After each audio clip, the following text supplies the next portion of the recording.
പതിറ്റാണ്ടുകൾക്കു ശേഷം നടന്ന തെരഞ്ഞെടുപ്പിൽ ജമ്മു കാശ്മീരിൽ കോൺഗ്രസ് നാഷണൽ കോൺഫറൻസ് സഖ്യം അധികാരത്തിലേക്ക്. ഉമർ അബ്ദുള്ള തന്നെ മുഖ്യമന്ത്രിയായേക്കും. ബിജെപിയുടെ ലീഡ് ജമ്മു മേഖലയിൽ മാത്രമായി ഒതുങ്ങി. എഞ്ചിനീയർ റഷീദിന്റെ പാർട്ടിക്ക് പ്രതീക്ഷിച്ച മുന്നേറ്റമുണ്ടാക്കാൻ കഴിഞ്ഞില്ല. മെഹബൂബ മുഫ്തിയുടെ PDP 2 സീറ്റിൽ ഒതുങ്ങി.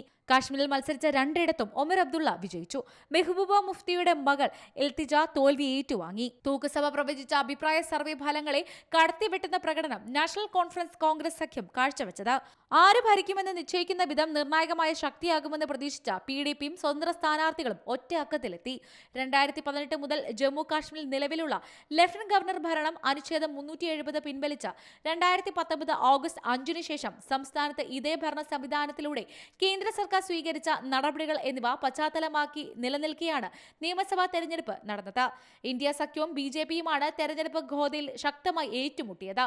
നാഷണൽ കോൺഫറൻസ് കോൺഗ്രസ്, CPM, പാന്തേസ് പാർട്ടി എന്നിവയെല്ലാം ഇന്ത്യ സഖ്യത്തിൽ അണിനിരന്നു. കാശ്മീരിൽ സംഘടനാ സംവിധാനത്തിന്റെ കാര്യത്തിൽ എല്ലാ തന്ത്രങ്ങളും പുറത്തെടുത്താണ് നാഷണൽ കോൺഫറൻസ് തെരഞ്ഞെടുപ്പിനെ മുന്നിട്ടിറങ്ങിയത്. സംസ്ഥാനത്തെ 2 കേന്ദ്രഭരണ പ്രദേശങ്ങളാക്കി മാറ്റിയ വിഷയത്തിൽ BJPയും പ്രാദേശിക പാർട്ടികളും തമ്മിൽ ശക്തമായ അഭിപ്രായ വ്യത്യാസങ്ങളും നിലനിന്നിരുന്നു. ഇതിനിടെയാണ് സംസ്ഥാനം വിധി എഴുതിയത്. ആ വിധി BJPക്ക് എതിരാവുകയും ചെയ്തു. News desk C Malayalam news.